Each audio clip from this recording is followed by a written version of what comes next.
राज्यातल्या सत्ता संघर्षाबाबतची सर्वोच्च न्यायालयातली सुनावणी सध्या सुरू आहे। कपिल सिब्बल सध्या युक्तिवाद करतात। एकनाथ शिंदे यांच्या बाबतचा गटनेते पदावरनं हटवण्याचा जो निर्णय झालेला होता तो निर्णय एकनाथ शिंदेंना सुनील प्रभूंच्या माध्यमातून कळवला गेला होता असं कपिल सिब्बलांनी नमूद केलंय आणि सगळ्याच पक्षात असे निर्णय विधिमंडळ पक्षाच्या बैठकीत घेतले जातात असंही कपिल सिब्बलांनी सांगितलं। पक्षप्रमुख प्रतोदान मार्फत निर्णय आमदारांपर्यंत पोहोचवतात आणि देशभरात अशीच पद्धत राबवली जाते हे कपिल सिब्बलांकडून स्पष्ट करण्यात आलंय। आपल्यासोबत प्रशांत कदम आहेत दिल्लीवरनं। प्रशांत, आतापर्यंतच्या युक्तिवादात नेमकं काय काय झालंय थोडक्यात सांगशील?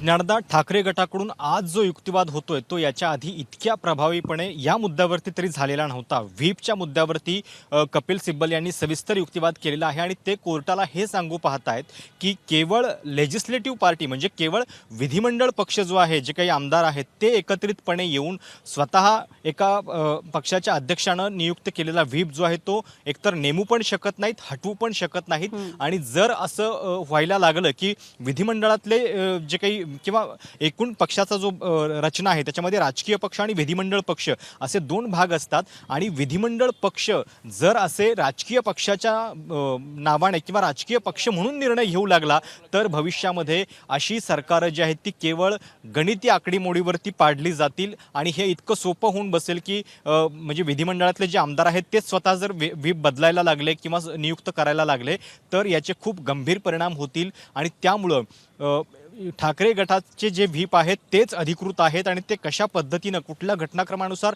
निवडले गेलेले होते हे कपिल सिब्बल यांनी सांगितलं। आणि सोबतच तुमची संख्या कितीही असू द्यात, लेजिस्लेटिव्ह पार्टी म्हणून तुम्ही केवळ राजकीय पक्षाचा जो निर्णय आहे व्हीपचा तो तुम्ही स्वतः लागू करू शकत नाही, तुम्ही त्यांना नेमू पण शकत नाही आणि हटवू पण शकत नाही। हा एक अत्यंत महत्त्वाचा मुद्दा या संपूर्ण सुनावणीच्या दरम्यान पहिल्यांदाच ठाकरे गटाच्या वतीनं कपिल सिब्बल मांडतायत आणि हा मुद्दा खूप महत्त्वाचा ठरणार आहे कारण मुळामध्ये व्हीप कुणाचा वैध मानायचा हा याच्यातला प्रश्न आहेच आणि त्या अनुषंगानं हा सकाळचा युक्तिवाद जो आहे तासाभराचा तो या मुद्द्याशी निगडीत आपल्याला पाहायला मिळतोय। प्रशांत, याच मुद्द्यावरनं काही अधिक माहिती सुद्धा आपण प्रेक्षकांना सांगूयात कारण व्हीप कुणाचा हा मुद्दा अत्यंत महत्त्वाचा आणि कळीचा मुद्दा आहे सगळ्या प्रकरणातला।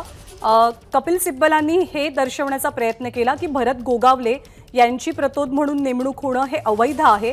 काही आमदार थेट एकत्र येतात, प्रतोद बदलतात, दुसऱ्या पक्षासोबत जाऊन सरकार बनवतात। ही पद्धत जर का राबवायला दिली तर लोकशाहीसाठी हे अर्थातच प्रचंड घातक असणार आहे आणि लोकशाही मार्गाने आलेली सरकारं पडत राहतील असं कपिल सिब्बलांनी आपल्या युक्तिवादात नमूद केलं। तेव्हा तुमच्या मते प्रतोद बदलण्याची योग्य पद्धत कोणती असं सरन्यायाधीशांनी विचारलं। 2019ला प्रतोदांची नेमणूक आणि गटनेत्यांची नेमणूक ही आमदारांच्या बैठकीत उद्धव ठाकरेंच्या उपस्थितीत झालेली होती, त्यामुळे ही एक प्रकारची सध्याची हायब्रिड परिस्थिती आहे असं म्हणताना उद्धव ठाकरे हेच पक्ष होते, तुम्हाला आवडो किंवा न आवडो ते म्हणजेच पक्ष होते असं सरन्यायाधीशांनी न्यायालयात सांगितलं।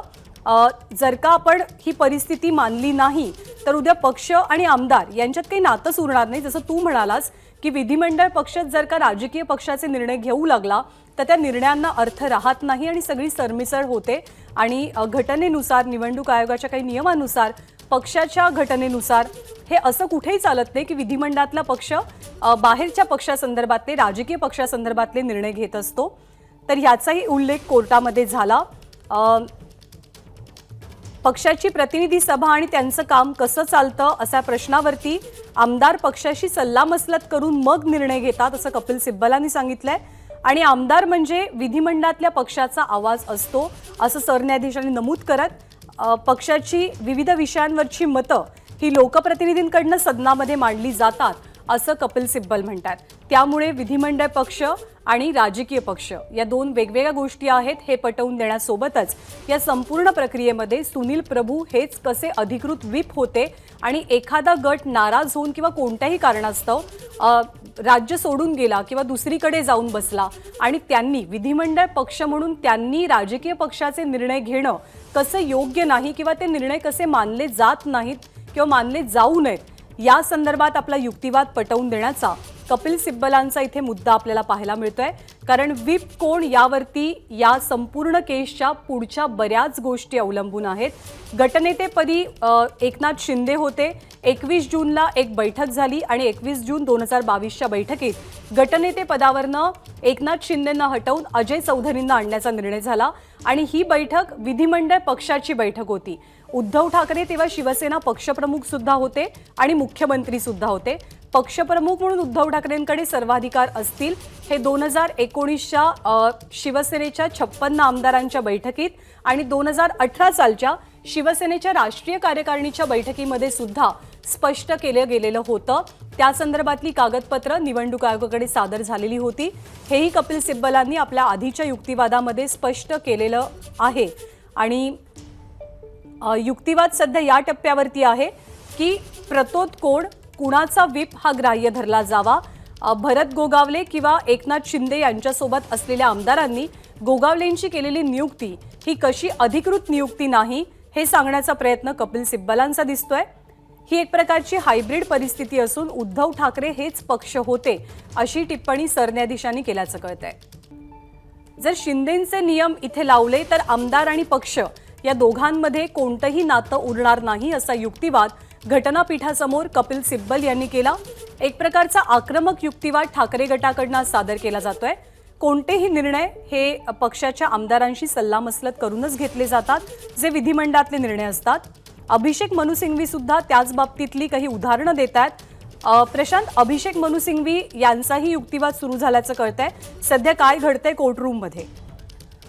आता या क्षणाला तर कपिल सिब्बल हेच युक्तिवाद करतायत. काही जे कागदपत्र आहेत ती कागदपत्र सुद्धा ते कोर्टाला देत आहेत आणि जवळपास 1 तास झाला, म्हणजे 11च्या दरम्यान ही सुनावणी सुरू झालेली होती आणि 1 तासामध्ये कपिल सिब्बल यांनी आज पूर्ण युक्तिवाद जो आहे तो एकूणच व्हीप आणि गटनेत्याची जी निवड आहे हे केवळ लेजिस्लेटिव्ह विंग किंवा विधिमंडळ पक्षाचं काम नाही आहे, तर ते राजकीय पक्षाचं काम आहे.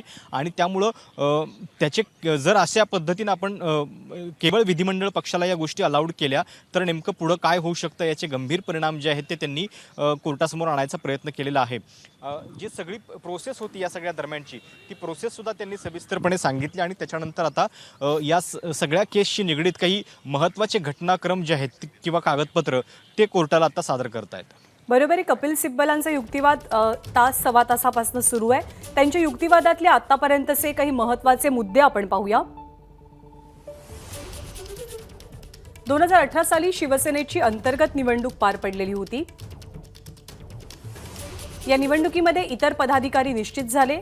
एकनाथ शिंदेंचेही नाव नेतेमंडळींमध्ये होतं. ते शिवसेनेतले 4थ्या क्रमांकाचे नेते होते. परंतु निवडणूक आयोगानं निकाल देताना घटनाच नाही असा उल्लेख केलेला होता. परंतु आधीची सगळी प्रक्रिया ही शिवसेनेच्या घटनेनुसारच त्या नियमानुसार पार पडलेली होती. 2019 सालच्या निवडणुकीनंतर शिवसेना भवनात एक बैठक झाली आणि तिथे 56 आमदारांनी सर्वाधिकार उद्धव ठाकरेंना बहाल केले. तशी कागदपत्र सुद्धा त्यांनी कोर्टात सादर केली आणि याच बैठकीत एकनाथ शिंदेंची गटनेता म्हणून निवड करण्यात आली, तर सुनील प्रभू यांची प्रतोद म्हणून नियुक्ती झाली. त्यामुळे पक्षप्रमुखांच्या समोर सगळ्या आमदारांनी अधिकार दिलेले असताना उद्धव ठाकरेंच्या संमतीनं या 2 नेत्यांना नियुक्त केलं गेलेलं होतं. तर 25 नोव्हेंबर 2019ला उद्धव ठाकरे पक्षाध्यक्ष होते, ते मुख्यमंत्री नव्हते याचाही उल्लेख सिब्बलांनी केला. तर 21 जून 2022 म्हणजे बंड झाल्यानंतरची ही तारीख आहे. या दिवशी एक बैठक वर्षा निवासस्थानी उद्धव ठाकरेंनी आयोजित केली आणि त्याच बैठकीत एकनाथ शिंदेंना गटनेते पदावरनं हटवण्याचा निर्णय झाला.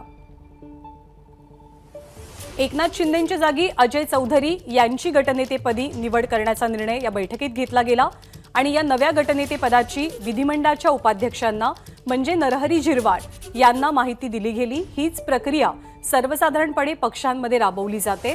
विधिमंडळातले कोणतेही निर्णय हे अर्थातच विधिमंडळ पक्षाच्या बैठकीत होतात. ते शिवसेनेमध्ये 21 जून 2022ला झालं असं कपिल सिब्बलांनी स्पष्ट केलं. पुढचे काही अपडेट्स आपल्याला प्रशांत देणार आहे. प्रशांत,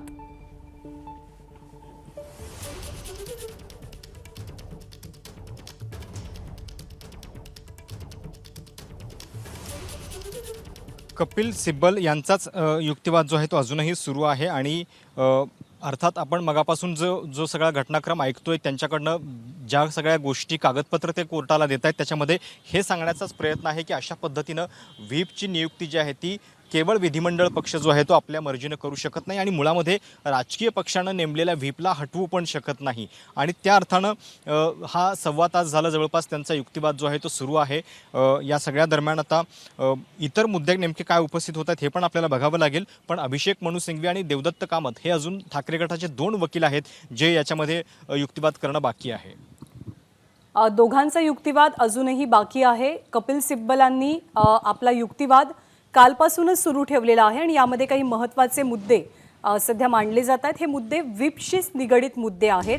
ठाकरे गटाचे व्हीप हे परिपूर्ण आहेत असा दावा कपिल सिब्बलांनी केलाय आणि शिंदेंची पद्धत लोकशाहीसाठी धोकादायक असल्याचा उल्लेखही कपिल सिब्बल यांच्या वतीनं न्यायालयामध्ये केला जातोय।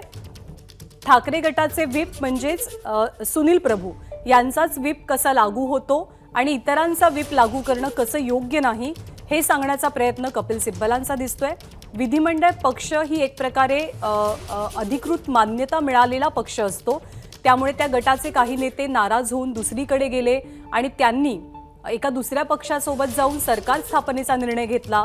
त्यांनी स्वतः थेट पक्षप्रतोद बदलण्याचा निर्णय घेतला, तर हे असं होत नाही।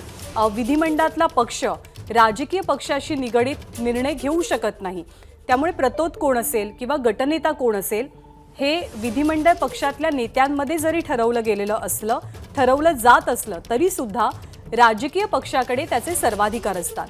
तर हे सर्वाधिकार राजकीय पक्षाचा प्रमुख म्हणून शिवसेनेचा प्रमुख म्हणून अर्थात उद्धव ठाकरेंकडे होते। उद्धव ठाकरेंनी नियुक्ती केली ती सुनील प्रभूंची आणि एकनाथ शिंदेंची। नंतर एकनाथ शिंदेंना हटवण्याचा निर्णय सुद्धा उद्धव ठाकरेंच्या संमतीनं झाला। सुनील प्रभू व्हीप म्हणून कायम होते। प्रशांतकडे काही अपडेट्स आहेत, प्रशांत आपल्याला सांगतोय। प्रशांत,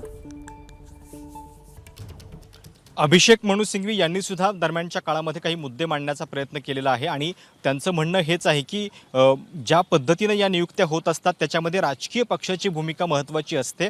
केवळ विधिमंडळ पक्षामध्ये अशा पद्धतीनं निर्णय होऊन या गोष्टी ज्या आहेत त्या होत नाहीत आणि त्यासाठी त्यांनी काही उदाहरणं पण दिली। आता या सगळ्या ह्याच्यानंतर म्हणजे काल आपण बघितलं जर पूर्ण युक्तिवाद जो आहे तो पहिल्यांदा राज्यपालांची भूमिका आणि त्याच्यानंतर 10th शेड्यूल संदर्भातले मुद्दे याच्यावरती आधारित होता। आता सुरुवात जी झालेली आहे दुसऱ्या दिवसाची तर त्याच्यामध्ये व्हीप संदर्भातले हे सगळे नियम आणि कुणाचा व्हीप जो आहे तो अधिकृत याच्या संदर्भातला हा युक्तिवाद करताना ठाकरे गटानं या सगळ्या गोष्टी मांडल्याचं आपल्याला दिसतंय। बरोबर आहे। व्हीप म्हणून नेमकं योग्य कोण, कारण जेव्हा अध्यक्षांची निवड झाली तेव्हा हा व्हीप सगळ्यात महत्त्वाचा ठरला। त्याआधी सुनील प्रभूंनी एक बैठक बोलावलेली होती आणि त्या बैठकीला जे आमदार गुवाहाटीला गेलेले होते ते हजर राहिले नाहीत, त्यामुळे तुम्ही पक्षाच्या व्हीप बजावून सुद्धा पक्षाच्या नियमांचं उल्लंघन केलंय याच मुद्द्यावरती आमदारांवरती कारवाईचे संकेत ठाकरे गटानं दिले आणि तशी कारवाई करण्याची प्रक्रियाही। तर कोर्टात काय घडामोडी घडतायत याकडे आपलं लक्ष असणारच आहे। एबीपी माझा, उघडा डोळे बघा नीट।